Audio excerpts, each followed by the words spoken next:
Tutta la pianura friulana è solcata da un complesso sistema fluviale che ha origine ai piedi della catena alpina e prealpina.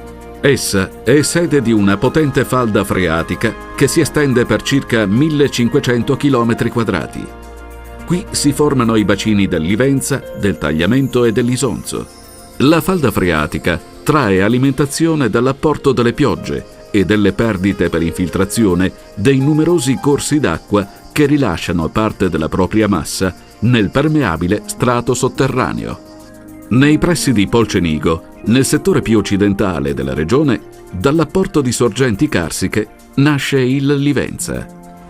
I torrenti Cellina e Meduna, originati ai piedi dei rilievi dolomitici, via via si infiltrano nel sottosuolo ghiaioso e sabbioso, alimentando la falda sotterranea, e dopo aver unito i loro greti, in parte riappaiono più a sud, lungo la linea delle risorgive. Il Tagliamento, principale corso d'acqua della regione, nasce presso il passo della Mauria e, unendo a sé vari torrenti, scorre in superficie per 170 km, nonostante le copiose perdite nello strato permeabile.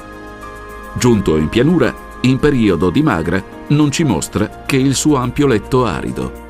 Proprio la diversa conformazione geologica tra l'alta pianura, caratterizzata da una forte permeabilità, e la bassa pianura, uno sbarramento poco permeabile, determina la peculiarità idrologica di questo territorio. A ciò si deve la formazione della cosiddetta linea delle risorgive, lungo la quale si sviluppano abbondanti affioramenti di acque sotterranee.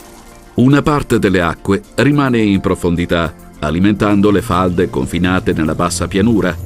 Numerosi sono gli abitanti della bassa friulana e vari comuni che, per consuetudine e storia secolare, attingono acqua non all'acquedotto artificiale, ma direttamente a quello naturale, attraverso una fitta rete di prelievo costituito da migliaia di pozzi